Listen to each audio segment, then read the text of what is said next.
Sometimes the right choice costs you everything you've ever known. Sometimes saving one life means losing the only life you've ever had. Hakon Stormborn was a giant Viking warrior who lived by one rule: never leave a brother behind. But when raiders attacked the village of Vargheim, he saw a wounded girl left to die in the mud. His warband ordered retreat. Hakon chose mercy instead. He carried the stranger to safety through fire and steel, defying his brothers in arms. That act of kindness destroyed his life. Cast out as a deserter, he lost his honor, his home, his identity. Days later, the truth came out. The girl was Astrid, daughter of Jarl Ove, heir to the throne. Suddenly, the outcast became a hero. The deserter became legend. But what happens when a man who wanted nothing discovers he's earned everything? Before we jump back in, tell us where you're tuning in from. And if this story touches you, make sure you're subscribed, because tomorrow I've saved something extra special for you. The morning mist clung to the fjord like the breath of sleeping gods, and Hakon Stormborn stood at the edge of Vargheim's wooden pier, watching the sun paint the water gold. At 7 feet tall, with shoulders broad enough to bear the weight of mountains, he cut an imposing figure against the dawn sky. His weathered hands gripped the handle of his war-axe, its iron head gleaming with the careful attention of a man who understood that his life depended on the sharpness of his blade. The axe had been his father's, and his fathers before that. 3 generations of Stormborn warriors had carried it into battle. The handle was worn smooth from countless grips, the leather wrapping soft as silk from years of sweat and blood. Along the blade's edge, runic inscriptions told the story of every victory, every enemy felled, every brother saved. To Hakon, it was more than a weapon. It was his identity, his purpose, his connection to a legacy that stretched back to the time when the gods still walked among men. Behind him, the village of Vargheim stirred to life. Smoke rose from cooking fires as women prepared the morning meal, their voices carrying across the settlement like gentle music. Children's laughter echoed from the practice yards, where young boys learned to wield wooden swords, their dreams filled with visions of glory and honor.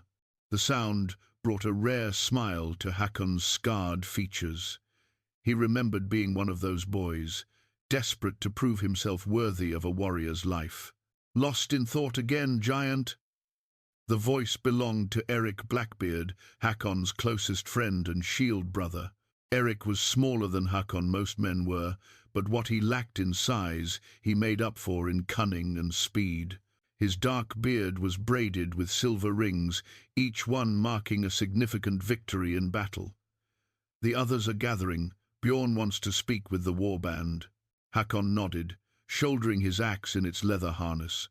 Any word on what he wants to discuss? Rumors of raiding parties to the south, Eric replied, falling into step beside his friend as they walked toward the great hall. Word is that Jarl Magnus of Skarndale is testing our borders again. Bjorn thinks we might need to remind him why that's a poor decision. The great hall of Vargheim stood at the heart of the settlement, its massive oak beams rising like the ribs of some ancient beast. Carved dragons adorned the doorframe, their eyes seeming to follow visitors as they entered. Inside, the air was thick with the scent of pine smoke and roasted meat. Long tables stretched the length of the hall, their surfaces polished smooth by generations of feasting and storytelling. Bjorn Ironwolf sat at the head table, his presence commanding even in repose. He was a man in his middle years, his hair and beard streaked with silver, but his arms still carried the strength that had made him legendary. Scars crisscrossed his forearms like a map of his battles, and his eyes held the cold intelligence of a predator. When he spoke, warriors listened. "Brothers," Bjorn's voice carried easily across the hall as the warband gathered. 24 men, each one tested in battle, each one sworn to follow their leader unto death. "We have received troubling news from the south. Jarl Magnus grows bold, sending scouts into our territory, testing our resolve." Hakon found his usual place among the warriors, his massive frame making him easy to spot even in the crowded hall. Around him sat men he had fought beside for years. Thorvald the Red, whose berserker fury was legendary, Gunnar Ironhand, who could split a shield with a single blow, Olaf the Wise, whose strategies had won battles before they began. These were his brothers, bound not by blood but by something stronger: shared danger, mutual trust, and the unbreakable code of the warrior. "What do we know of Magnus's intentions?" Thorvald asked, leaning forward with interest. The red-haired warrior lived for conflict, his appetite for battle as legendary as his skill with blade and axe. "Our spies report a gathering of forces at Skarndale," Bjorn replied. "Magnus seeks to expand his territory, and he believes us weak after our losses in the Frankish raids. He forgets that strength is not measured in numbers alone." Hakon listened carefully, studying his leader's face. There was something in Bjorn's expression that troubled him, a calculation that went beyond simple defensive planning. In his years following the Iron Wolf, Hakon had learned to read the subtle signs of his commander's thinking. This felt different, more complex than a straightforward response to Magnus's provocation. "When do we march?" Gunnar asked, flexing his iron prosthetic hand, a replacement for the flesh-and-blood version lost in a raid 3 summers past. "Patience, old friend," Bjorn smiled, but the expression didn't reach his eyes. "We must be strategic in our response. Magnus expects us to meet force with force, to charge across the fjords like mad bulls. Instead, we will be clever." The conversation continued for nearly an hour, with Bjorn outlining preliminary plans for a response to Magnus's aggression. But Hakon found his attention drifting to the details that didn't quite fit. Why had their spies been watching Skarndale so closely? How did they know so much about Magnus's troop movements? When had Bjorn developed such detailed intelligence about their neighbors' activities? As the meeting concluded and the warriors began to disperse, Hakon caught Eric's eye. His friend's expression mirrored his own concerns. Something about this situation felt orchestrated, as if they were pieces being moved on an invisible game board. "A word, Hakon," Bjorn called out as the giant warrior made to leave with the others. Hakon approached the head table, noting how Bjorn waited until they were alone before speaking again. The great hall felt different, with most of the warband gone larger, more echoing, as if the very walls were listening. "You seemed troubled during the discussion," Bjorn observed, his pale eyes studying Hakon's face. "Do you disagree with our approach?" "Not disagree," Hakon replied carefully. "But I wonder at the timing. Magnus has been our neighbor for years without major conflict. Why move against us now?" Bjorn's smile was thin as a blade's edge. Perhaps he sees opportunity in the changing political landscape. Jarl Ove grows old, and there are whispers about succession. A man might think to expand his influence while the regional powers are distracted. The mention of Jarl Ove brought Hakon's thoughts to the wider world beyond Vargheim. Ove Grimson ruled the largest territory in the region, his influence extending across multiple settlements and commanding the respect of even distant jarls. His daughter Astrid was spoken of in hushed, reverent tones, a shield maiden of legendary skill, beautiful as the northern lights and fierce as a winter storm. But she remained a figure of legend to most, rarely seen outside her father's stronghold. "You think Magnus seeks to challenge Jarl Ove's authority?" Hakon asked. "I think Magnus seeks to position himself for whatever comes next," Bjorn replied. "And we must ensure that Vargheim's interests are protected in these changing times." As Hakon left the great hall, his unease lingered like morning fog. He made his way through the village, noting the familiar rhythms of daily life that surrounded him.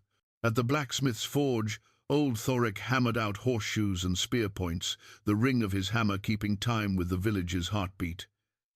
Near the well, women gathered to fill their water jugs and share the day's gossip, their voices weaving together stories of births and deaths, harvests and hardships. Children ran between the houses, playing games of war and adventure, their wooden swords clacking together as they reenacted the heroic tales told by the Skald during long winter nights. Hakon watched them with a mixture of fondness and melancholy. Once his own dreams had been so simple: to fight bravely, to earn glory, to die with honor and be remembered in song.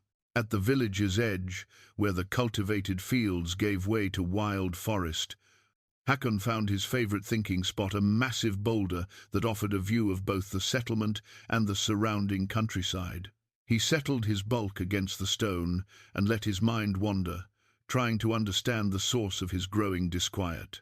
The afternoon sun was warm on his face, and the sound of the nearby stream provided a peaceful counterpoint to his troubled thoughts. In the distance, he could see farmers working their fields, preparing for the upcoming harvest. The sight reminded him of his own father, who had worked these same lands before taking up the warrior's path. Ragnar Stormborn had been a man of few words, but great wisdom. He had taught his son that true strength lay not in the ability to destroy, but in the wisdom to know when destruction was necessary. A warrior's greatest weapon, he had often said, is not his axe or his sword, but his judgment. Any fool can swing a blade, but it takes a true man to know when not to. As the day wore on, Hakon found himself thinking about honor and duty, about the bonds that held men together and the forces that could tear them apart. His loyalty to Bjorn and the warband was absolute. It had to be. In the brutal world of the Viking warrior, trust was the only thing that stood between a man and death. But loyalty without question could become its own form of blindness. The sun was setting by the time Hakon made his way back to the village, painting the sky in shades of red and gold that reminded him of the forge fire that had shaped his axe. As he walked through the familiar streets, he nodded to neighbors and friends, exchanging brief words about weather and crops and the small concerns that filled peaceful days. At his own modest dwelling, a single-room house that held little more than a sleeping furs, his weapons, and a few precious keepsakes from his father, Hakon settled in for the evening. He cleaned and oiled his axe with practiced movements, the ritual as much meditation as maintenance. Each stroke of the cloth across the metal seemed to calm his restless thoughts. Tomorrow would bring new challenges, new decisions, new tests of his judgment and loyalty.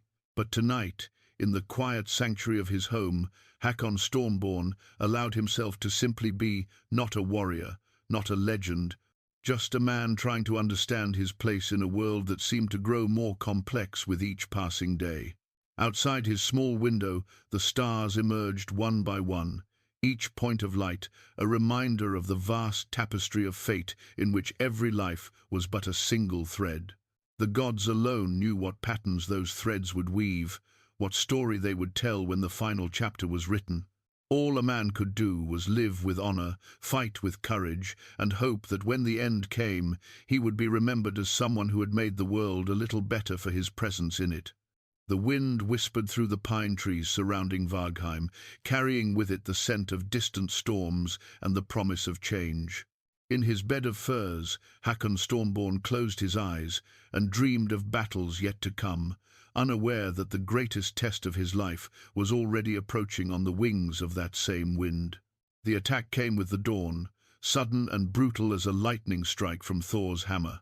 Hakon was sharpening his axe when the warning horn sounded 3 long blasts that echoed across the fjord like the cry of a dying giant. He was on his feet before the sound faded, his warrior's instincts honed by years of combat. The horn meant only one thing: enemies at the gates. From his doorway he could see the source of alarm. Ships approached from the south, their dragon prows cutting through the morning mist like the snouts of sea monsters. Black shields lined their gunwales, and the red banner of Jarl Magnus snapped in the wind. But these weren't the careful probing raids Bjorn had described. This was a full assault force, dozens of warriors spread across 5 longships. "To arms!" Bjorn's voice roared across the village as the warband assembled with practiced efficiency. Warriors emerged from their dwellings, weapons in hand, moving toward their assigned positions with the fluid coordination of men who had drilled these movements countless times. Hakon strapped on his mail shirt and grabbed his shield, a round piece of oak and iron painted with the wolf's head that marked him as one of Bjorn's chosen. His war axe felt familiar and reassuring in his grip, its weight a comfort against the chaos erupting around him. The raiders made landfall just as Vargheim's defenders reached the shoreline. Magnus's warriors came off their ships in a howling wave of steel and fury, their battle cries echoing off the surrounding hills. They were good fighters, Hakon could tell that much from their formation and movement. This wasn't a rabble of desperate farmers. These were seasoned warriors, well-armed and disciplined. "Shield wall," Bjorn commanded, and 24 men locked their shields in an unbroken line. Hakon found his place between Eric and Thorvald, their shields overlapping his own in the familiar pattern that had saved their lives in a dozen battles. The clash was brutal and immediate, spears thrust over the shield wall, while axes and swords sought gaps in the formation. Hakon fought with the methodical efficiency of long experience, his axe rising and falling in deadly arcs. Beside him, Eric's sword flickered like silver lightning, while Thorvald's berserker fury sent enemies stumbling back in terror. But something was wrong. Hakon could feel it in the rhythm of the battle, in the way Magnus's forces attacked. They weren't trying to break through the shield wall, they were driving the defenders back, herding them like cattle toward a predetermined position. It was a tactical retreat, carefully orchestrated, as if the raiders knew exactly where they wanted Vargheim's warriors to go. "They're pushing us toward the hall," Eric gasped, during a brief lull in the fighting. Blood streaked his face from a shallow cut above his eye, but his sword arm remained steady. Hakon glanced back toward the great hall and felt his stomach clench with understanding.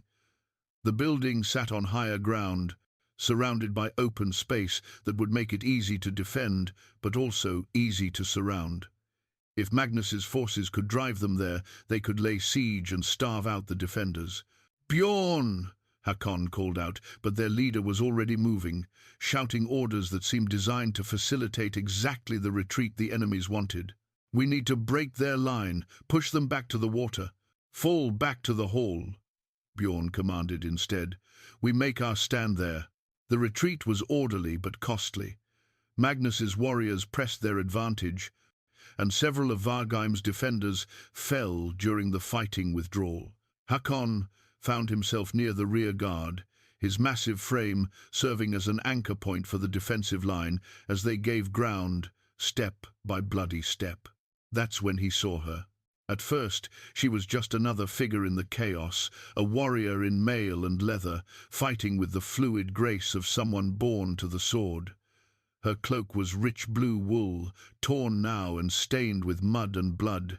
She wielded a siegs with deadly precision, the single-edged blade dancing in her hands as she fought off 2 of Magnus's men. But she was alone, cut off from the main body of defenders, and more enemies were converging on her position. Even as Hakon watched, a spear thrust took her in the shoulder, spinning her around and sending her to her knees.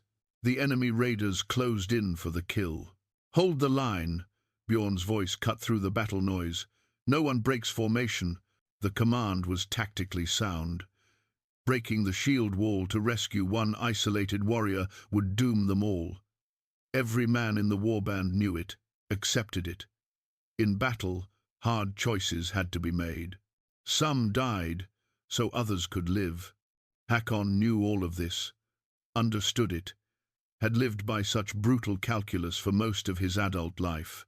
But as he watched the wounded warrior struggle to rise, her face turned toward him in desperate appeal. Something deeper than military doctrine stirred in his chest.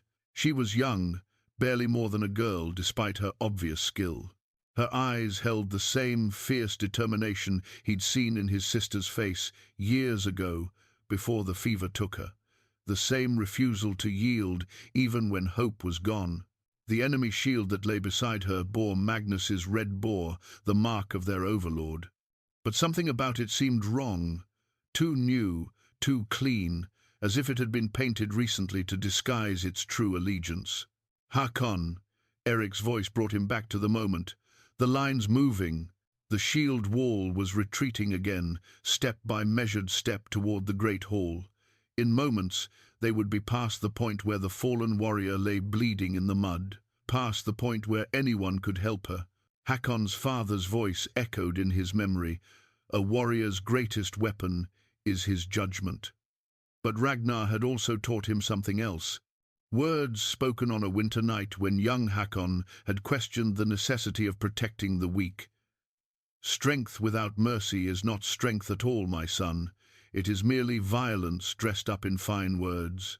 The decision came without thought, without calculation of odds or consequences. Hakon simply acted. He broke from the shield wall. Hakon! No! Eric's shout followed him as he charged across the blood-soaked ground toward the isolated warrior.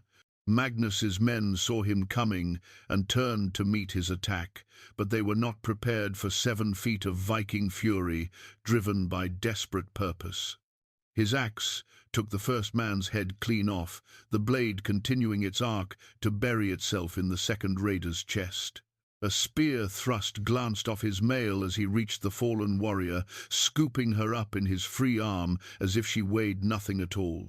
She was conscious, but fading, her face pale with blood loss. The blue cloak fell away as he lifted her, revealing a silver pendant at her throat, something that caught the light strangely, as if it were more than mere decoration. But there was no time to examine it closely. "Hold fast!" Hakon roared, settling the wounded woman against his shoulder as he turned to fight his way back to the shield wall. But the retreat had continued without him. His brothers were 50 yards away now, almost to the great hall, and the space between was filled with Magnus's warriors. "You fool!" Bjorn's voice carried across the battlefield, thick with fury. "You've doomed us all." Magnus's raiders were regrouping, forming a new line to cut off Hakon's retreat. The tactical situation was clear. He had perhaps 30 seconds before they completed their encirclement. After that, both he and the woman would die. But something strange was happening. The enemy formation wavered, then began to pull back toward their ships. Horn calls echoed from their leaders, ordering withdrawal. Within minutes, Magnus's entire force was retreating to the water, leaving their dead behind. The battle was over. Vargheim had held. Hakon reached the shield wall just as the last enemy ship pushed off from shore. His brothers opened ranks to admit him, but their faces held no welcome. Eric wouldn't meet his eyes. Thorvald spat in the dirt. Even old Gunnar, who had fought beside him for 5 years, looked away in disgust. "You broke the line."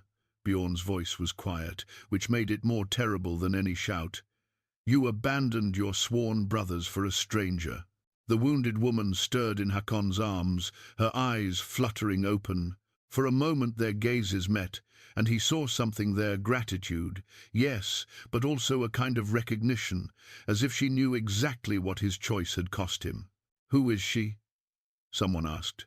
Hakon looked down at the pale face framed by golden hair, at the rich cloth of her torn garments, at the silver pendant that gleamed against her throat. "I don't know," he answered honestly, "but she needed help." The words hung in the air like an accusation. In that moment, Hakon Stormborn learned the true weight of mercy and how much heavier it could be than any weapon. The trial began at sunset, when the blood-red sky seemed to mirror the judgment that awaited. Hakon knelt in the center of Vargheim's great hall, the wounded woman lying unconscious on a makeshift pallet beside him. Around them, the warband formed a circle of accusation, their faces carved from stone. The great banner of their brotherhood, a silver wolf on black field, hung above them like a funeral shroud, its fabric stirring in the draughts that crept through the hall's ancient timbers. Bjorn Ironwolf stood before his assembled warriors, his presence commanding absolute silence. In his hands he held a ceremonial axe, its blade polished to mirror brightness, its handle carved with the names of every man who had ever led this warband. The weapon had not tasted blood in living memory, for its purpose was not to kill, but to sever bonds that ran deeper than blood itself. Hakon Stormborn, Bjorn's voice echoed in the rafters, formal and final as a death sentence. You stand accused of abandoning your shield brothers in battle. You broke formation without orders. You placed the life of a stranger above the survival of your sworn family. How do you answer these charges? The ritual words felt like hammers falling on an anvil, each syllable reshaping the very foundations of Hakon's world. For 8 years, he had stood in this hall as one of the Brotherhood, sharing their victories and defeats, their hopes and fears. Now he knelt as an outsider, already cast out in all but name. I saw a warrior in need, Hakon replied, his voice steady despite the turmoil in his chest. I could not leave her to die. Could not? Thorvald the Red stepped forward, his scarred face twisted with rage. Or would not. There is a difference, Hakon. One speaks to ability, the other to choice. Murmurs of agreement rippled through the assembled warriors. These men had all faced the same brutal calculus in battle, had all been forced to watch brothers fall while maintaining discipline. They had paid that price willingly, understanding that the survival of the many required the sacrifice of the few. Hakon's action challenged the very foundation of their brotherhood. Eric Blackbeard stood near the back of the circle, his face a mask of conflicted emotions. They had been friends since childhood, had sworn oaths of mutual protection, had saved each other's lives more times than either could count. But even Eric could not defend what Hakon had done. The stranger lives, Gunnar Ironhand observed, his prosthetic fingers clicking against his belt. Perhaps that counts for something. It counts for nothing, Bjorn replied sharply. Outcomes do not justify actions. Hakon broke faith with his brothers. The enemy could have slaughtered us all while we were disrupted by his foolishness. The wounded woman stirred on her pallet, a soft moan escaping her lips. Hakon glanced down at her pale face, at the gentle rise and fall of her breathing beneath the healer's bandages. She was alive because of his choice. Whatever else happened, that remained true. The law is clear, old Olaf the Wise intoned, his voice heavy with regret. He had been like a father to many of the younger warriors, dispensing advice and wisdom with equal measure. To hear judgment from his lips cut deeper than any blade.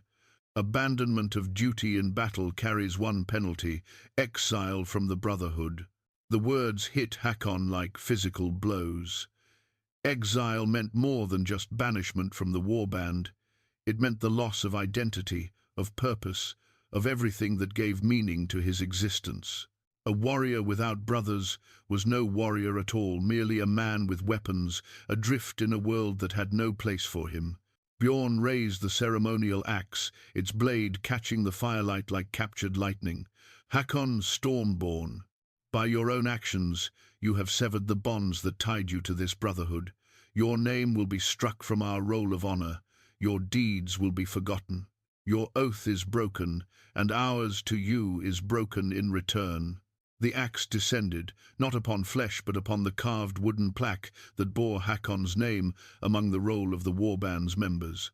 The blade split the wood cleanly, the two halves falling to the stone floor with sounds like breaking bones. You have until dawn to gather your possessions and leave Vargheim, Bjorn continued, his voice empty of emotion. Return, and you will be killed as an outlaw. Any man who aids you shares your fate. The circle began to dissolve, warriors turning away without meeting Hakon's eyes. Some faces showed regret, others relief. A few bore expressions of satisfied justice, but none showed the fellowship that had once bound them all together. That was gone forever, severed as cleanly as the wooden plaque. Only Eric lingered, approaching close enough to speak in a whisper that would not carry to the others. "I'm sorry, brother," he said, the last word falling strangely from his lips. "If there had been another way." "There was no other way," Hakon replied, pushing himself to his feet. "We both know that. The choice was made the moment I saw her fall."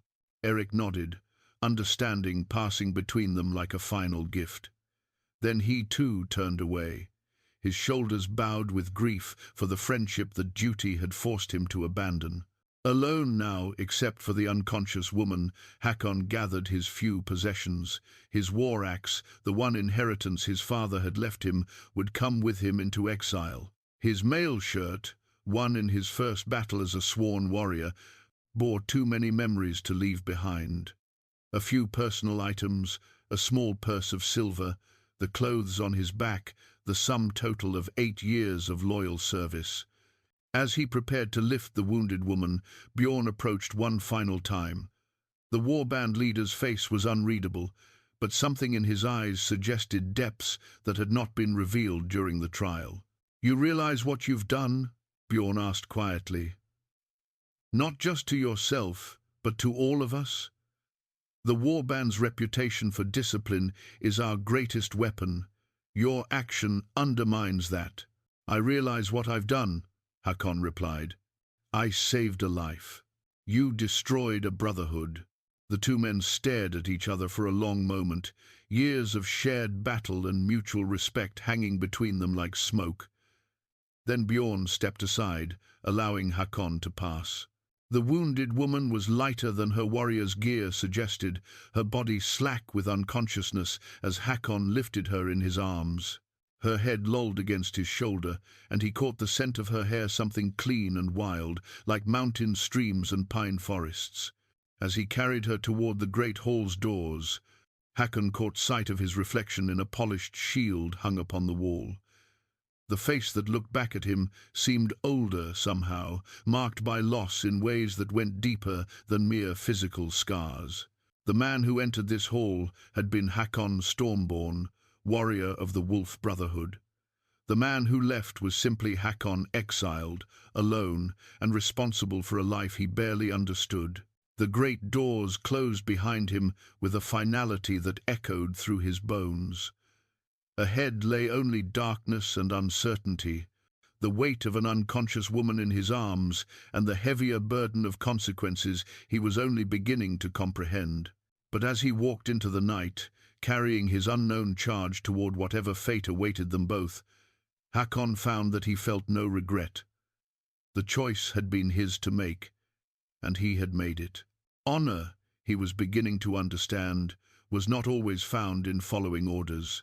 The healer's hut sat at the edge of Vargheim like a sanctuary between two worlds, close enough to serve the village, yet separate enough to maintain the sacred mysteries of her craft.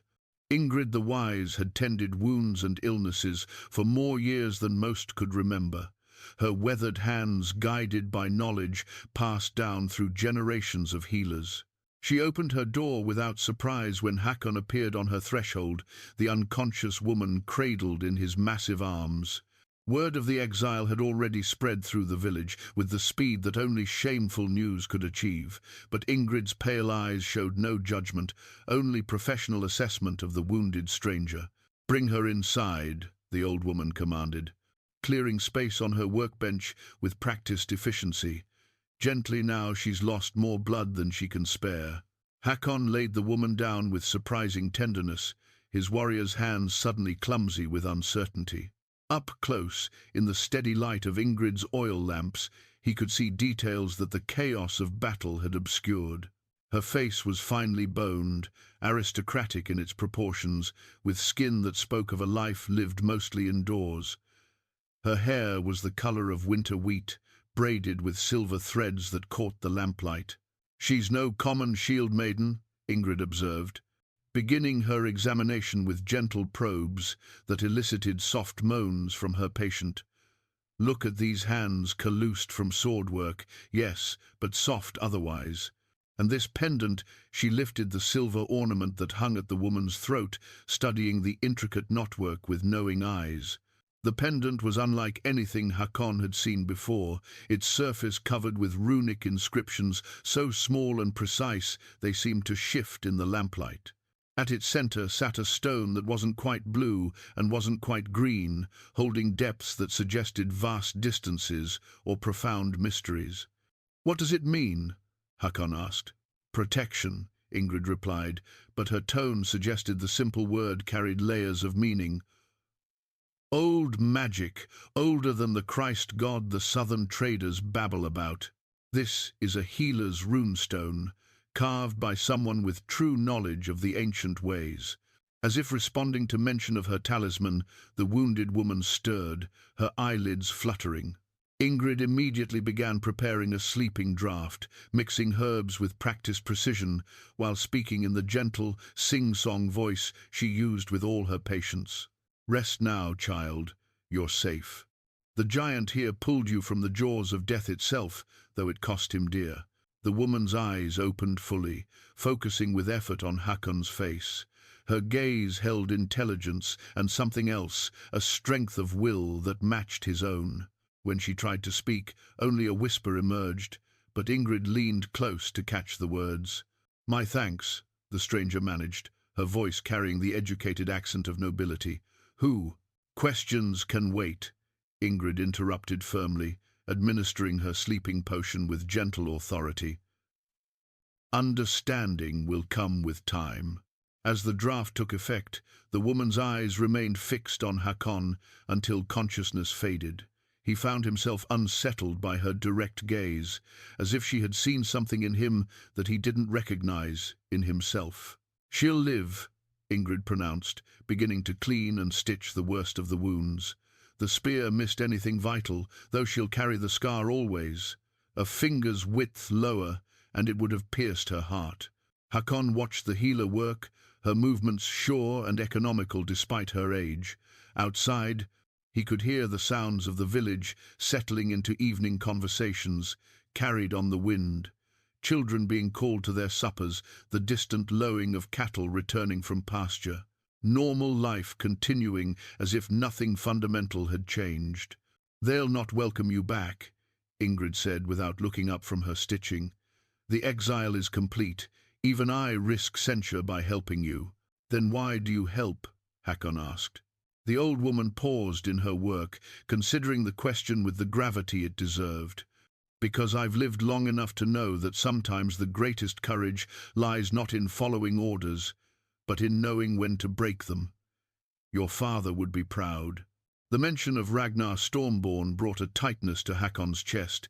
His father had died 3 years past, cut down by fever rather than blade, but his memory remained as vivid as yesterday. Ragnar had been a man of simple principles and complex understanding, someone who saw the world clearly, despite, or perhaps because of, his refusal to accept easy answers. "The village speaks of you as a traitor," Ingrid continued. "But I remember when you carried young Bjorn's son from the burning barn, when you shared your winter stores with the widow Helga, when you spent your own silver to buy Thorek new tools when his were stolen. A man's character is not defined by a single choice, but by the pattern of all his choices." As the night deepened, Hakon found himself settling into an unfamiliar routine. He helped Ingrid tend her patient, fetching water and holding lamps while the healer worked. The unconscious woman, whose name remained a mystery, seemed peaceful in her drugged sleep, her breathing steady and strong. "She'll wake hungry," Ingrid predicted, banking the fire for the night. "And she'll have questions. Are you prepared to answer them?" Hakon considered this. What could he tell her? That he had destroyed his life to save hers? That he didn't even know why he had made such a choice? That he was now an exile with no plan beyond keeping her alive? "I'll tell her the truth," he decided finally. Ingrid smiled, the expression transforming her weathered features. "That's more than most would offer. Truth is a rare gift, especially when it costs the giver so much." As the healer retired to her sleeping alcove, Hakon settled beside the patient's pallet, his massive frame folded onto a small wooden stool that creaked under his weight. The runestone pendant caught the dying firelight, its mysterious symbols seeming to pulse with inner life. Outside, a wolf howled in the distance, not the domesticated cry of a village dog, but something wild and primal that spoke of freedom and danger in equal measure.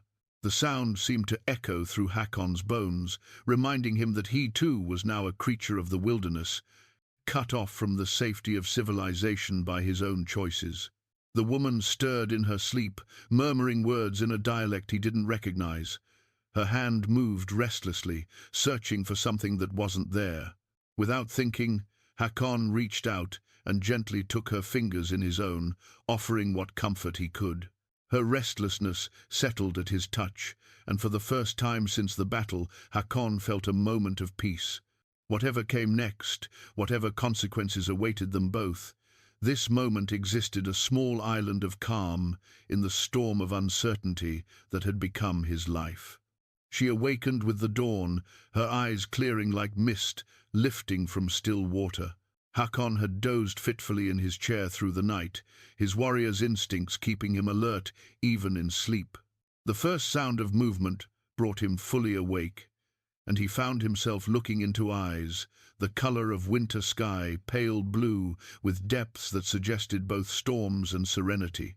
"You're the one who carried me," she said, her voice stronger now, though still marked by exhaustion.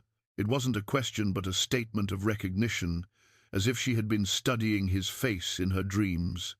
"I am," Hakon replied simply. "How do you feel?" She took inventory of herself with the methodical care of someone accustomed to wounds, testing the movement of her arms and legs, probing the bandaged spear wound with gentle fingers. "I'll live, thanks to you, though Ingrid tells me it was a near thing."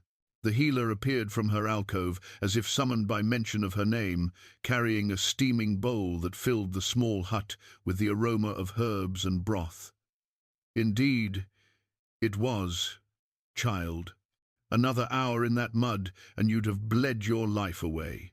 As Ingrid helped her sit up to drink the broth, the woman's movements revealed a natural grace that spoke of noble breeding and extensive training. Even wounded and weakened, she carried herself with the unconscious authority of someone born to command. "I am called Astrid," she said after draining half the bowl. The simple statement carried weight, as if her name alone should explain everything. When neither Hakon nor Ingrid showed recognition, something flickered across her features, surprise, perhaps, or relief. "I am Hakon," he offered in return. "Hakon Stormborn, lately of Bjorn Ironwolf's warband." "Lately?" Ingrid answered before Hakon could speak. "He was exiled for saving you, child. Broke formation in the middle of battle, abandoned his sworn brothers to pull you from certain death. Cost him everything he had." Astrid's hand went to her throat, touching the silver pendant that hung there. The runestone seemed to pulse with inner light as her fingers traced its intricate carvings, and for a moment her eyes held depths that seemed far older than her years. "Everything?" she asked quietly, looking directly at Hakon. "Everything," he confirmed, "but it was my choice to make." A commotion outside interrupted their conversation, voices raised in excitement, the sound of many feet moving with purpose. Through the small window, Hakon could see villagers gathering in the central square, their faces animated with anticipation and something that might have been fear. "What's happening?" Astrid asked, struggling to rise from her pallet. Ingrid moved to the window, her expression growing grave as she observed the crowd. Riders approaching, a large party by the look of the dust cloud. "Flying banners I recognize." Before she could say more, the sound of hoofbeats filled the air, not the scattered arrival of casual visitors, but the disciplined thunder of a war party riding in formation. The ground seemed to shake under the weight of their passage, and even inside the healer's hut, the approaching riders cast a shadow that dimmed the morning light. "Stay here," Hakon commanded, moving toward the door. But Astrid was already standing, ignoring both his order and Ingrid's protests as she reached for her weapons. "My sword," she said urgently. "Where is my sword?" "Child, you're in no condition to fight," Ingrid protested, but Astrid's eyes held a determination that brooked no argument. "That depends on who's coming," she replied, accepting the blade that Ingrid reluctantly retrieved from its place beside the wall. The weapon was beautiful, not the practical iron of a common warrior, but steel folded and refolded until it gleamed like silver. Runes ran along its fuller, and the pommel bore the same intricate knotwork as her pendant. The riders entered Vargheim Square in a display of martial splendor that left no doubt about their importance. 20 mounted warriors in mail and helm, their weapons bright with polish, and their banners snapping in the morning breeze. At their head rode a man whose very presence commanded attention, tall and broad-shouldered despite his grey beard, wearing a golden arm ring that marked his rank as surely as a crown.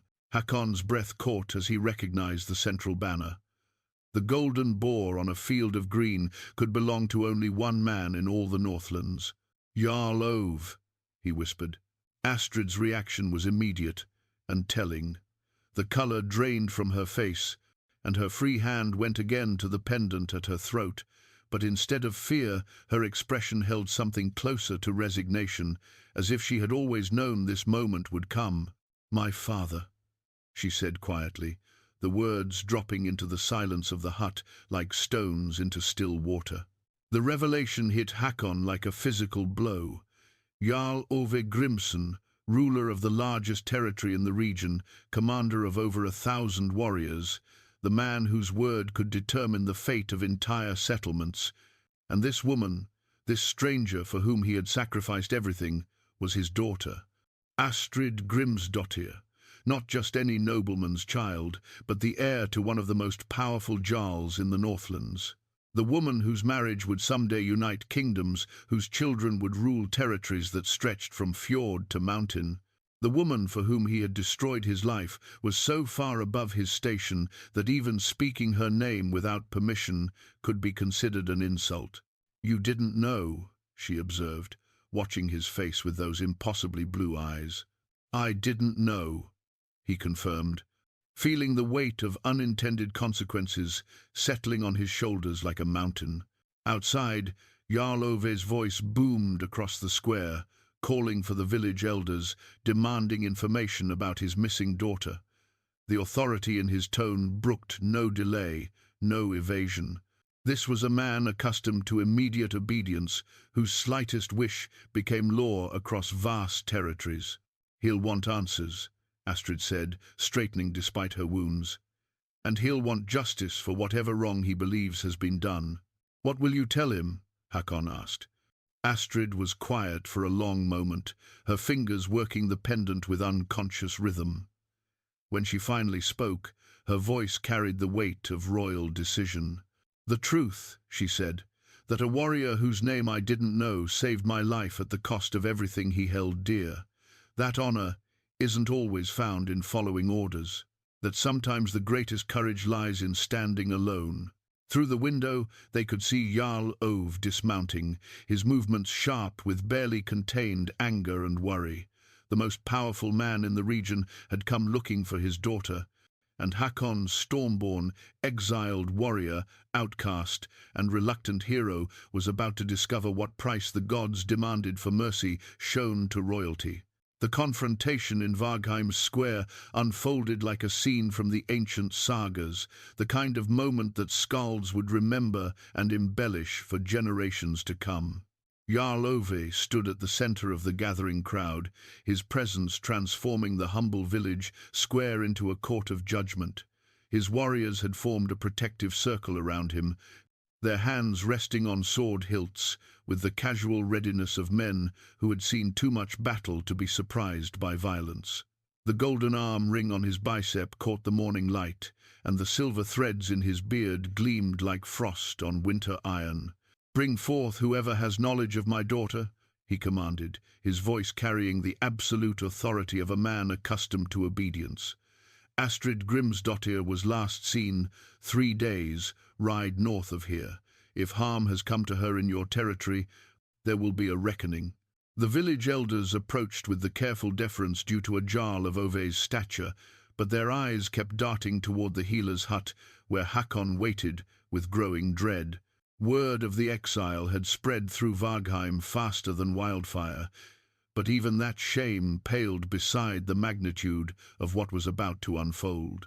"My lord," old Thorstein, the village speaker, began, his weathered hands trembling slightly as he offered the ritual greeting. "We had no knowledge that the wounded warrior was your daughter. She was brought to our healer unconscious, her identity unknown. Wounded? Ove's voice sharpened like a blade finding its target. How wounded? By whose hand? Before Thorstein could answer, the door of the healer's hut opened, and Astrid emerged into the morning light. She moved slowly, favouring her injured shoulder, but she carried herself with the unmistakable bearing of nobility, despite her stained and borrowed clothes. Her golden hair caught the sun like spun light, and even wounded and exhausted, she was clearly her father's daughter. The effect on the crowd was immediate and profound. Villagers dropped to their knees, warriors straightened to attention, and even Jarl Ove's stern expression softened with relief and paternal concern. Here was royalty in their midst, not the abstract concept of distant power, but flesh and blood walking among them. "Father," Astrid said simply, her voice carrying across the square with clear authority, "I am well." Ove crossed the distance between them in swift strides, his weathered hands gentle as he examined her bandaged wounds. For a moment, the mighty Jarl was simply a father worried for his child, and the sight touched something in even the hardest hearts present. "Who did this to you?" he asked, his voice low and dangerous. "Who dared raise a hand against my daughter?" "Raiders flying Magnus's banner," Astrid replied, her words causing a stir among the assembled warriors. "But the wound was an accident of battle. I was saved by—" She paused, her eyes finding Hakon as he emerged from the healer's hut. The sight of the giant warrior caused immediate tension among Ove's guard, hands moving to weapons as they assessed this potential threat to their lord and his daughter. "By him," Astrid continued firmly, "Hakon Stormborn carried me to safety at great cost to himself." The pendant at her throat, ancient symbol of protection and royal bloodline, seemed to glow in the morning light as she spoke. It was a family heirloom passed down through generations of jarls, worn only by the direct heir to the throne. Its presence on her chest was proof as certain as any royal seal of who she was and what her words meant. Jarl Ove studied Hakon with the calculating gaze of a man who had judged character across decades of leadership. He saw the obvious signs of a warrior's life, the scars that marked seasoned fighters, the way Hakon held himself ready despite appearing relaxed, the quality of his weapons and mail. But he also noted subtler details, the way the giant's eyes never left Astrid, the protective stance he unconsciously adopted, the quiet dignity with which he faced royal scrutiny. "You saved my daughter's life," Ove stated, his words carrying the weight of formal acknowledgement. "I did what any honourable man would do," Hakon replied, meeting the Jarl's gaze without flinching. "She needed help. And for this act of honour, you were exiled from your warband," Ove observed. The politics of warrior bands were familiar to any Jarl worth his salt. He understood exactly what Hakon's choice had cost him. Bjorn Ironwolf values discipline above mercy, it seems. A commotion at the edge of the square drew their attention. Bjorn himself approached with several of his remaining warriors, their faces grim as they took in the scene. The warband leader's expression showed no surprise at finding Jarl Ove in Vargheim indeed. His manner suggested he might have been expecting this very confrontation. "My Lord Jarl," Bjorn said, offering a respectful but not subservient bow, "I trust you find your daughter well recovered from her ordeal." "No thanks to you, it seems," Ove replied coolly. "Your man here tells me he was cast out for saving her life." "He abandoned his sworn brothers in battle," Bjorn responded firmly. "Discipline cannot be selective, my lord. Even acts of mercy must not break the bonds that hold warriors together."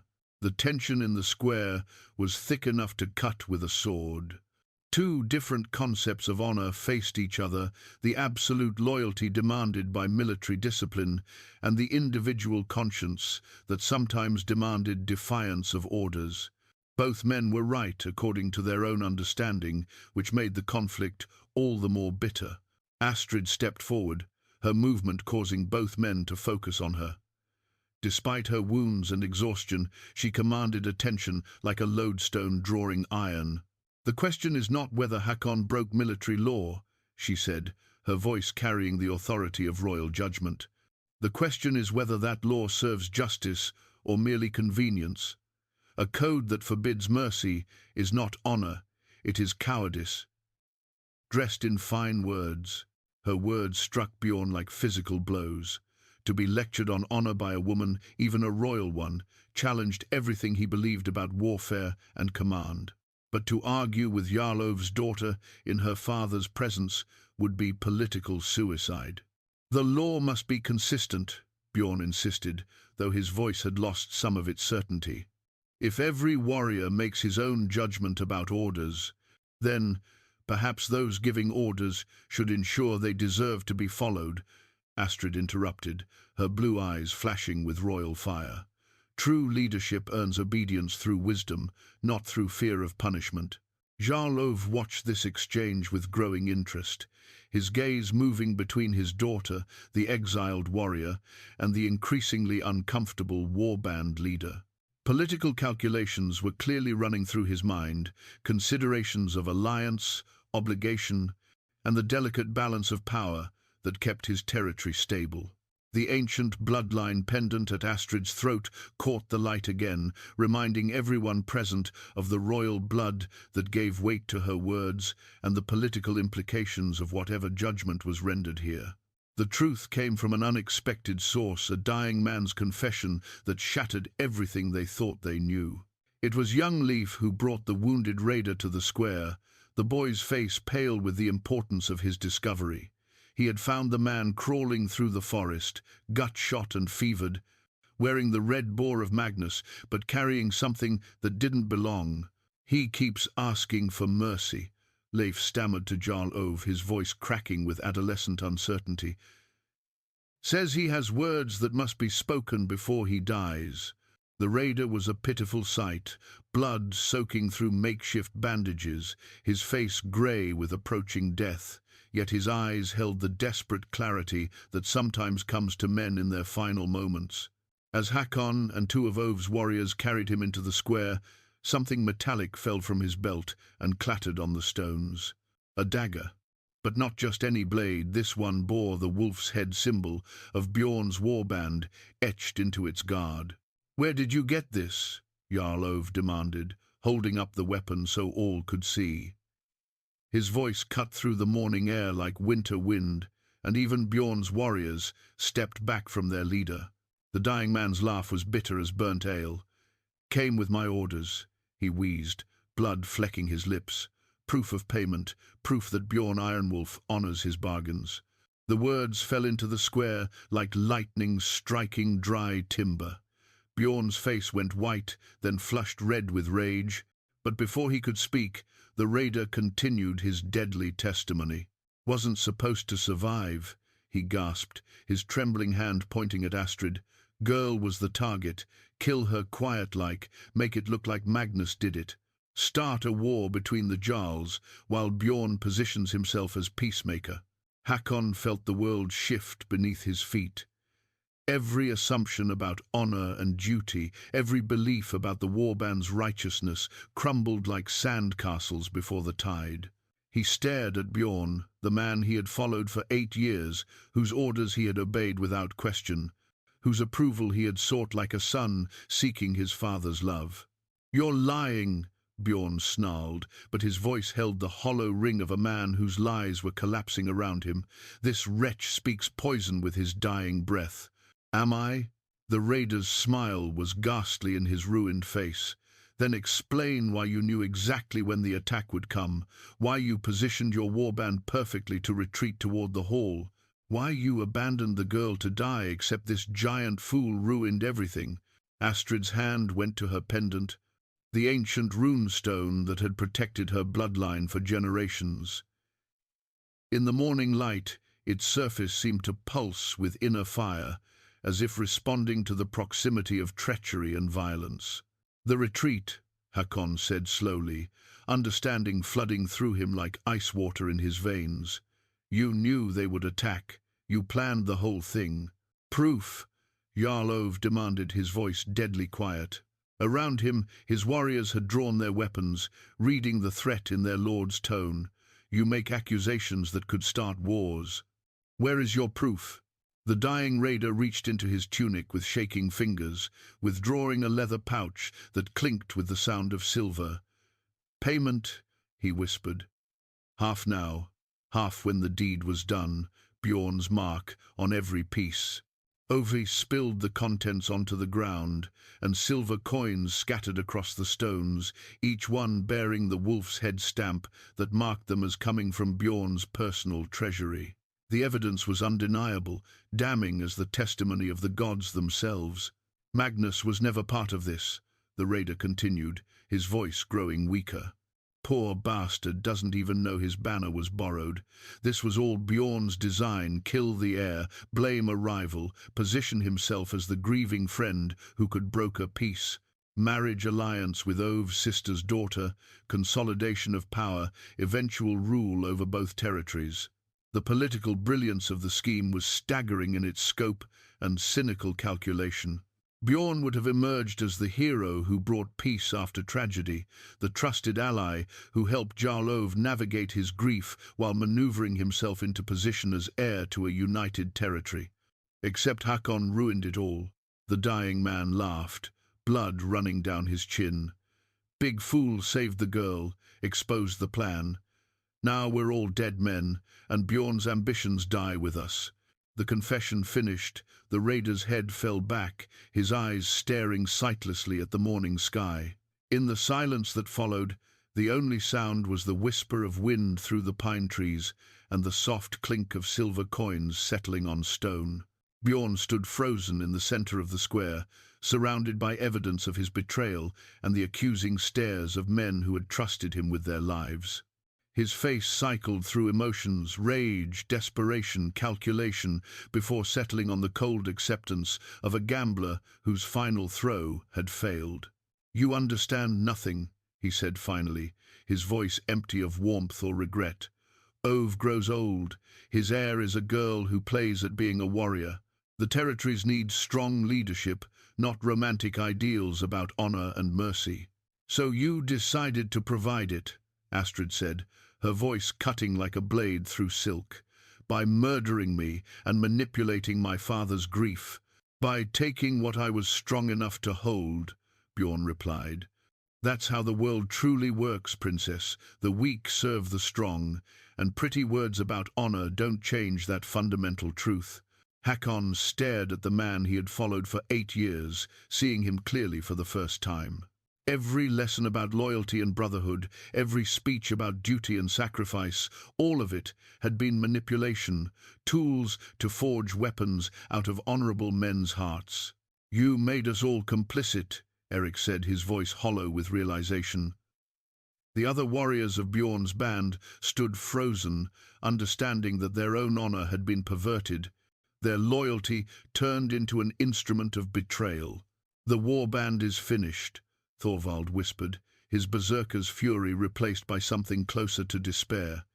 "Everything we fought for, everything we believed, was built on lies," Gunnar finished, his iron hand clenching into a fist. "We followed a false wolf, and our honor died with our ignorance." Jarl Ove stepped forward, his presence radiating the terrible authority of royal judgment. In his hand, he held the betrayer's dagger, evidence of treachery that demanded a response as certain as the turning of seasons. "Bjorn, Iron Wolf," he said formally, "you stand accused of treason against my house, conspiracy to murder my heir, and corruption of honorable warriors through deception. The evidence is clear, the witnesses unimpeachable. Do you dispute these charges?" Bjorn's laugh was bitter as winter ale. "Dispute them? Why should I? Yes, I planned it all. Yes, I would have seen your daughter dead to achieve my goals. Yes, I perverted the loyalty of good men to serve my ambition. But I regret nothing, only that I failed." The admission fell like a hammer blow. Even in defeat, Bjorn showed no remorse, no recognition that his actions had violated every code that bound civilized men together. He had become something worse than an enemy. He had become a corruption of everything they held sacred. In the silence that followed, Hakon felt the last threads of his old life finally break. The brotherhood he had served, the leader he had followed, the identity he had built as a loyal warrior, all of it was revealed as elaborate deception. He stood alone in the ruins of everything he had believed, holding only the knowledge that his choice to save Astrid had been the first truly honorable act of his adult life. The betrayer's dagger caught the morning light, its wolf's head symbol now revealed as the mark of treachery rather than brotherhood. Truth had emerged from blood and dying words, but the cost of that truth would echo through their lives long after the immediate crisis had passed. Justice in the Northlands was swift when the crime was clear and the evidence undeniable. But Jarl Ove was a man who understood that the manner of justice mattered as much as its execution. "Bjorn Ironwolf will face judgment by combat," he announced to the assembled crowd, his voice carrying the formal weight of royal decree. "But first, there are other matters to settle. Warriors who followed him in ignorance bear no blame for his treachery. Those who served honorably deserve to see their service acknowledged." The surviving members of Bjorn's warband stood like men awakening from dark dreams, their faces etched with the particular anguish that comes from discovering that everything you believed was built on lies. Eric's hands shook as he unbuckled his sword belt, letting it fall to the stones with a clatter that sounded like breaking chains. "Our oaths were sworn to a false wolf," he said, his voice hollow with grief. "What value do they have now?" "That depends on the men who swore them," Astrid replied, stepping forward despite her father's protective gesture. The pendant at her throat seemed to pulse with inner light as she spoke, lending weight to her words. "An oath sworn in good faith retains its honor even when betrayed by the one who received it." Hakon watched this exchange with growing understanding of the political currents swirling around them. Jarl Ove was not just dispensing justice, he was rebuilding the foundations of loyalty and honor that Bjorn's betrayal had shattered.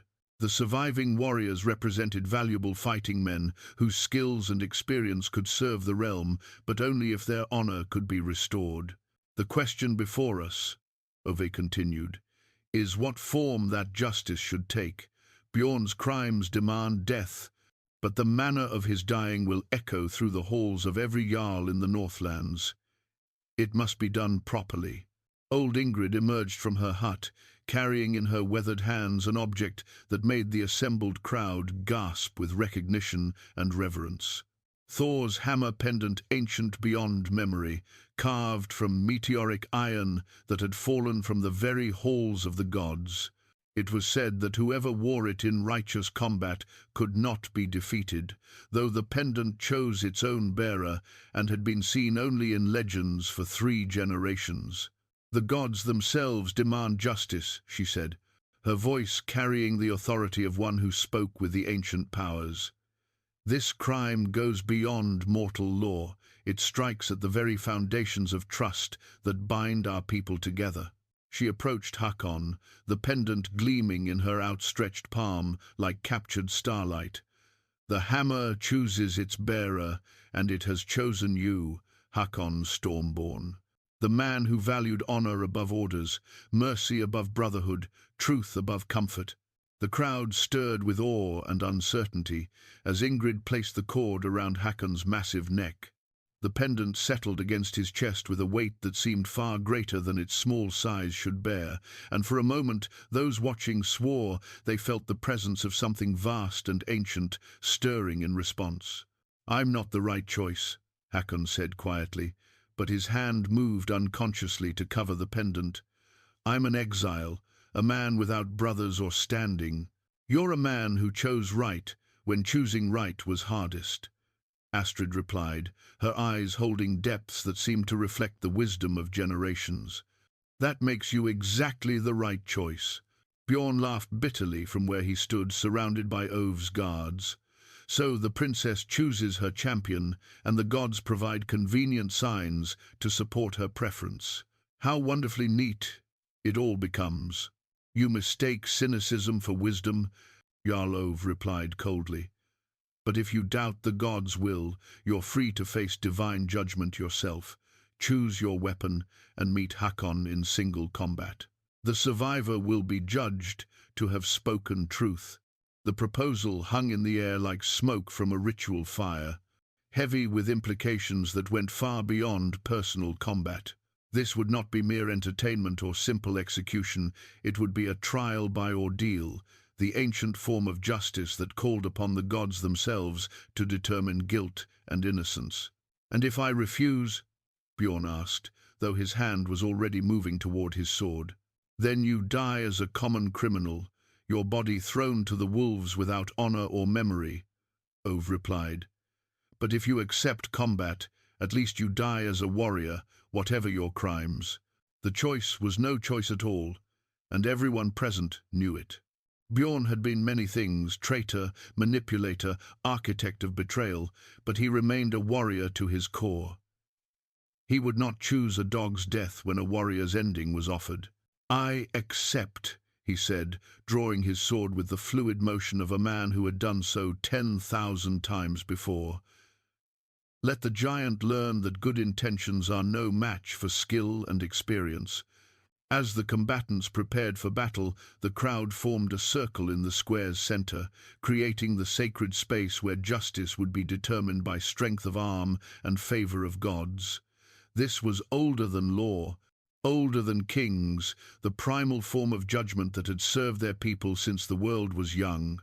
Hakon tested the weight of his war axe, feeling its familiar balance in his hands. The weapon had served 3 generations of Stormborn warriors, had drunk the blood of enemies across 100 battlefields, had never failed in the moment of need. But now it would face not just steel and mail, but the accumulated guilt and fury of 8 years of misplaced loyalty. "You still don't understand," Bjorn said, as they circled each other, his sword held in perfect guard position. "Honor is a luxury for those strong enough to afford it. I did what was necessary to secure our future, to prevent the chaos that comes when weakness rules strength." "You secured nothing but your own ambition," Hakon replied, his axe weaving defensive patterns in the air. "And you paid for it with the trust of men better than yourself." The first clash came without warning, Bjorn's blade licking out like silver lightning, seeking the gap between mail shirt and helm. But Hakon was ready, his axe deflecting the thrust, while his left hand shot forward to grapple for Bjorn's sword arm. They broke apart, circling again, and the crowd could see that this would not be quick. Both men were skilled veterans of countless battles, their movements economical and precise. Bjorn had the advantage of speed and technical skill, while Hakon possessed reach and raw power. It would come down to which attributes mattered more when the moment of decision arrived. Eric watched from the crowd's edge, his face a mask of conflicted emotions. These were his brothers, one by blood oath, one by shared experience, and watching them try to kill each other was like witnessing the death of everything he had once believed sacred. "Strange to see a friendship end in blood," Thorvald murmured beside him, the red-haired berserker's battle lust oddly subdued by the weight of the moment. "It ended long ago," Eric replied quietly. "We just didn't know it yet." Astrid stood beside her father, her wounded shoulder protesting the strain of standing upright for so long, but she refused to show weakness, understanding that this combat was as much about her as it was about the 2 men seeking to determine truth through violence. "Will he win?" she asked quietly, her eyes never leaving Hakon's massive form as he countered another of Bjorn's probing attacks. "The gods will decide," Ove replied, but his tone suggested confidence in divine justice. "But I've watched men fight for 30 years, daughter. Skill matters, strength matters, but what matters most is having something worth fighting for. Bjorn fights for his life. Hakon fights for something greater." The pendant at Hakon's chest seemed to grow warm as the combat intensified, its ancient iron responding to the righteousness of his cause. Whether this was divine intervention or mere imagination, he could not say, but he felt strength flowing into his limbs and clarity sharpening his vision. Around the sacred circle, the entire population of Vargheim watched in breathless silence as justice took its ancient form. This was more than combat, It was the settling of accounts that went deeper than law, the resolution of conflicts that touched the very foundations of honor and trust. The morning sun climbed higher, casting sharp shadows that shifted and danced as the two warriors sought advantage in their deadly dance. Soon, very soon, the gods would render their judgment, and the world would know whether mercy or ambition had spoken truth in this moment of ultimate testing. The combat began in earnest when Bjorn abandoned finesse for fury. His sword work had been cautious at first, probing for weaknesses in Hakon's defense, testing the giant's reflexes and timing. But as the minutes stretched without significant advantage, frustration began to override tactical thinking. Bjorn's blade sang through the morning air in complex patterns, each strike designed to overwhelm through speed and precision. Hakon gave ground steadily, his axe moving in broad sweeps that kept Bjorn's steel at bay, but offered few opportunities for counterattack. The crowd watched in tense silence as the former brothers-in-arms danced their deadly pattern across the stones of Vargheim square. Blood appeared first on Hakon's left arm, where Bjorn's point found a gap in his mail. The wound was shallow, but it drew gasps from the watching villagers. First blood traditionally favored the one who drew it, and Bjorn's smile held triumph as he pressed his attack with renewed vigor. But Hakon's response surprised everyone who thought they knew him. Instead of retreating further or attempting to match Bjorn's speed, he suddenly stepped forward into the attack, accepting a shallow cut across his ribs in exchange for the chance to bring his axe around in a devastating arc. Bjorn barely managed to throw himself backward, the axe blade passing so close to his face that it trimmed hair from his beard.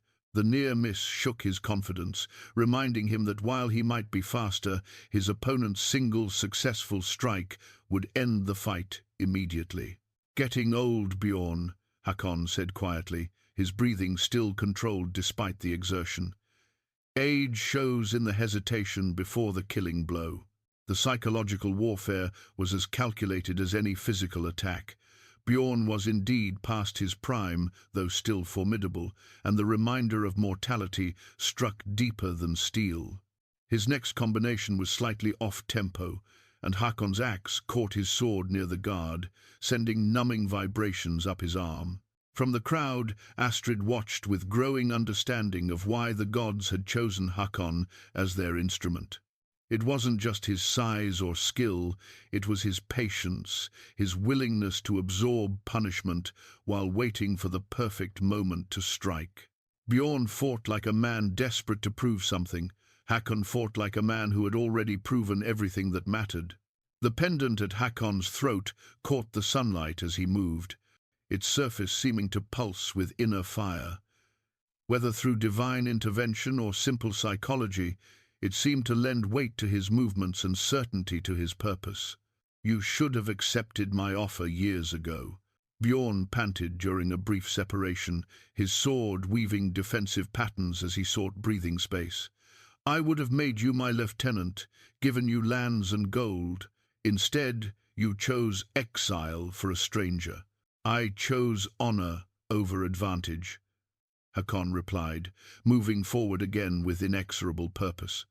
"Something you never understood."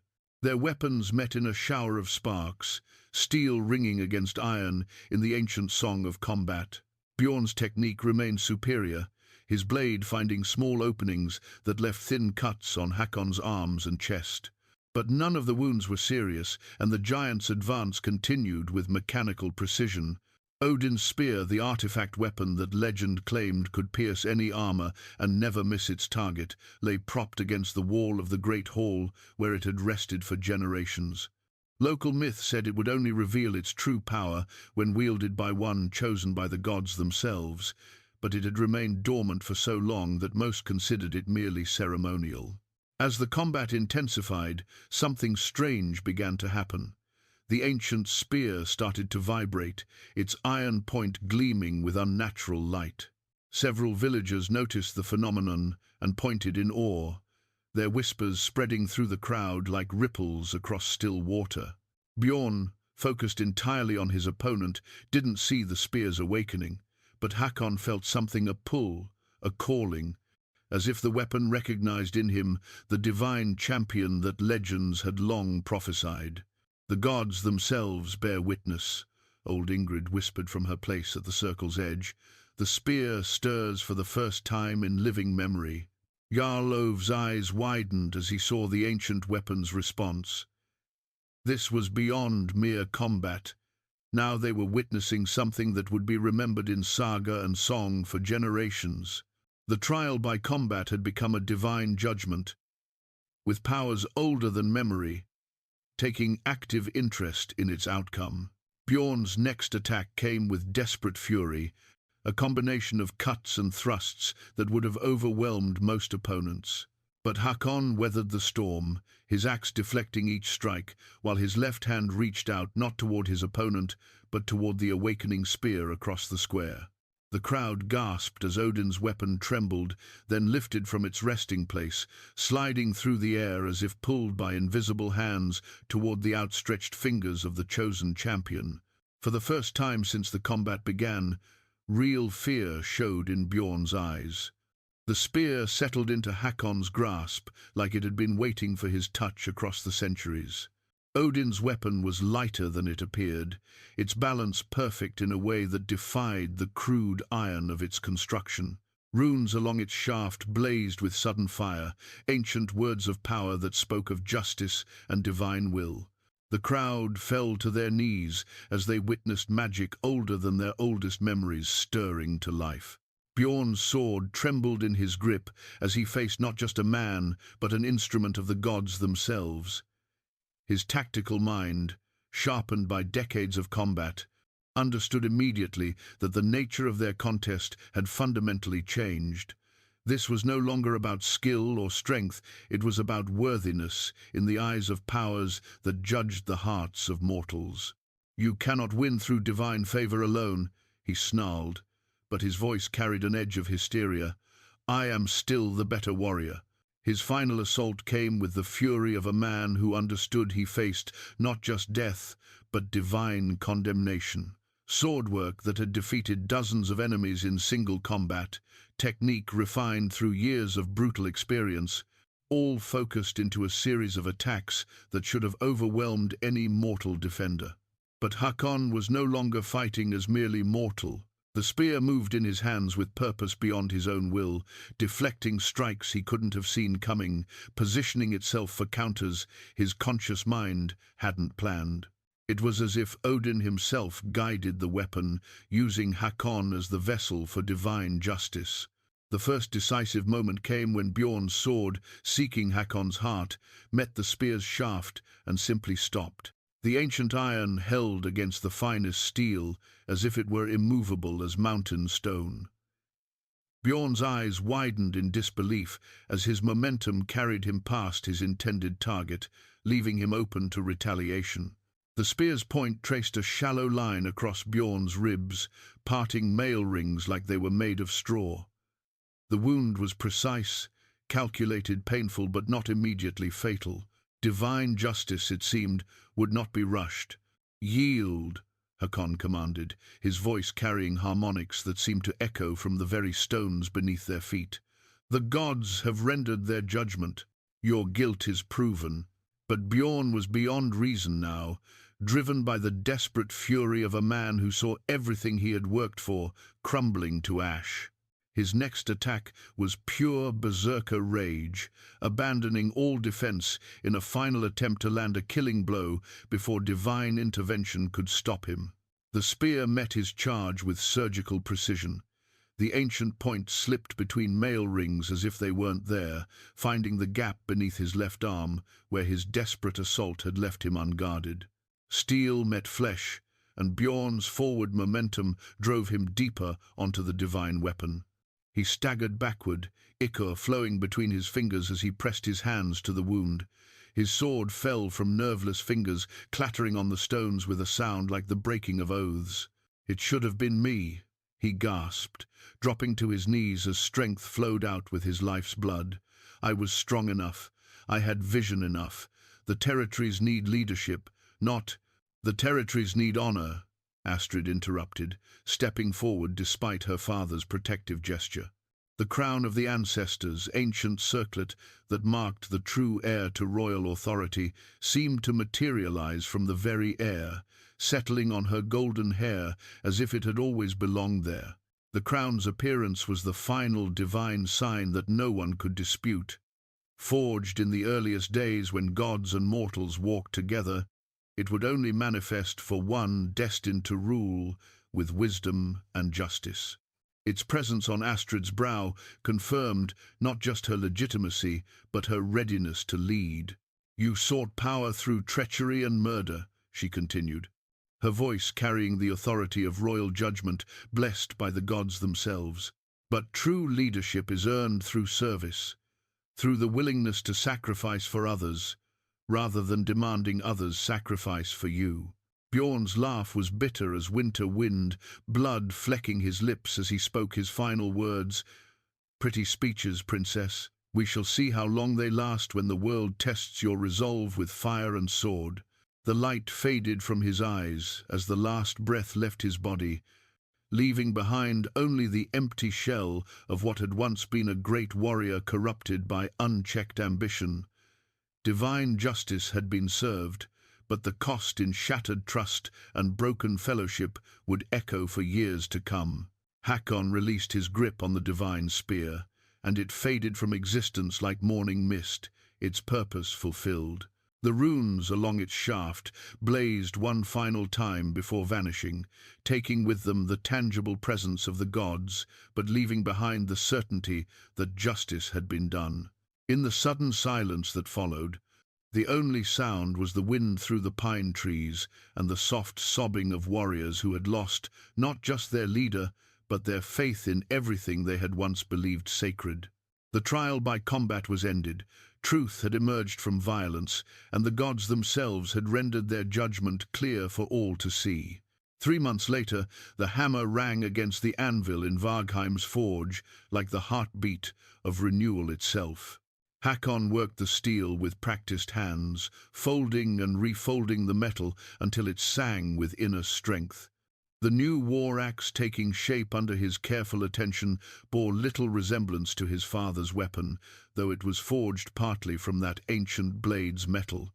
Where the old axe had carried the weight of 3 generations' battles, this one would begin fresh, unburdened by the ghosts of broken oaths and shattered loyalties. Outside the smithy, Vargheim had transformed from a simple fishing village into something approaching a stronghold. Jarl Ove had granted the settlement expanded status, recognizing its strategic importance and the need to reward those who had served justice faithfully. New buildings rose where empty lots had stood, and the harbor bustled with merchant ships drawn by the growing prosperity. The greatest change, however, was in the people themselves. The surviving members of Bjorn's warband had found new purpose, serving Jarl Ove directly, their skills valued and their loyalty rebuilt through honest service. Eric Blackbeard now commanded the village guard, his tactical expertise put to constructive use. Thorvald the Red had found peace in the discipline of training young warriors, channeling his berserker fury into teaching the next generation. "The edge needs more work," Astrid observed from the smithy's doorway, her voice carrying the gentle authority that had made her such an effective leader. The crown of the ancestors no longer manifested visibly, but its invisible presence could be felt in the way people responded to her words, the natural deference they showed to divinely appointed authority. Hakon looked up from his work, noting how completely she had recovered from her wounds. The scar on her shoulder was barely visible now, and her movements showed no trace of the weakness that had nearly claimed her life. More than that, she had grown into her role as heir apparent, with a wisdom that impressed even her father's most experienced advisers. "The edge will come right with time," he replied, setting down his hammer and examining the blade's progress. "Some things can't be rushed." It was a conversation they'd had before, in different words, about different subjects. The space between them had evolved over the months from gratitude and obligation into something deeper, an understanding that transcended the vast difference in their stations. They had never spoken of it directly, but the entire village could see the connection that had grown from the moment he carried her to safety. "Father wants to speak with you," Astrid said, settling onto a wooden stool near the forge. Even in the simple dress she wore for everyday activities, her bearing remained unmistakably royal. "About the future," Hakon nodded, unsurprised. Jarl Ove had been remarkably patient about formalizing the irregular situation that had developed. An exiled warrior living in his daughter's shadow, accepted but not officially acknowledged, useful but not formally employed. It couldn't continue indefinitely without creating complications that would ripple through the political structure of the region. "He's going to offer you a position," Astrid continued, watching his face carefully. "Captain of my personal guard, with lands and title to match. It's a generous offer, more generous than most would expect for someone who was an exile just months ago." "And you?" Hakon asked. "What do you think I should do?" The question hung between them like smoke from the forge fire, heavy with implications neither quite dared to voice.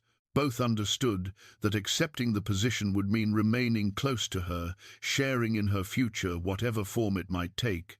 Both also understood the complications that such proximity would inevitably create.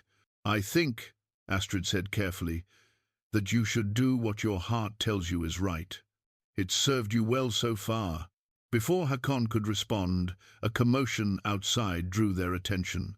A young boy came running through the village, his voice cracking with excitement as he brought news that would change everything once again. "Ships," he called out. "King Harald's ships approaching from the north. The king himself comes to Vargheim." The implications hit both Astrid and Hakon immediately. King Harald Hardrada, the most powerful ruler in the Northlands, didn't visit minor settlements without significant reason. His arrival meant that word of recent events had reached the royal court, and that the king had decided personal intervention was necessary. As they emerged from the smithy, they could see the approaching fleet on the horizon, 10 longships flying the royal banner, their dragon prows cutting through the waves with regal authority. Whatever Harald's purpose, it would reshape the political landscape of the entire region. "This changes everything," Astrid murmured, her hand unconsciously moving to where the crown of the ancestors would rest if it were visible. "Perhaps," Hakon replied, but his tone suggested a deeper understanding. "Or perhaps it simply makes clear what was always going to be." Over the following hours, as the royal fleet made landfall and Harald's court established itself in Vargheim's expanded Great Hall, the true purpose of the king's visit became apparent. He had come not to punish or redistribute power, but to recognize and formalize the new order that had emerged from the chaos of Bjorn's betrayal. The ceremony that followed was unlike anything the village had ever witnessed. King Harald himself presided over the formal recognition of Astrid as Jarl Ove's confirmed heir, her authority blessed not just by divine signs, but by royal approval. More surprising still, he offered Hakon not just position and lands, but adoption into the royal household itself, a recognition of his role as the instrument through which divine justice had been served. As the ceremonies concluded and the royal fleet prepared to depart, Hakon found himself holding his newly completed war axe and contemplating the strange paths that led from exile to honor. The weapon felt right in his hands, balanced, purposeful, ready to serve whatever destiny awaited. The blade bore no runes or decorations, no marks of past glories or inherited obligations. It was simply what it was, a tool forged by honest labor from honest metal, ready to serve justice and protect the innocent. Like the man who wielded it, it had found its true purpose through trials that stripped away everything false and left only what endured. In the distance, the sound of children's laughter echoed from the village square, where young ones played at being warriors and heroes, their wooden swords clacking together as they reenacted the great events they had witnessed. The future stretched ahead, uncertain but full of promise, built on foundations of honor restored and trust rebuilt. Asterisk, asterisk, word count, 1,000 words, asterisk, asterisk. Asterisk, asterisk, total story. Word count, 15,150 words. Asterisk, asterisk.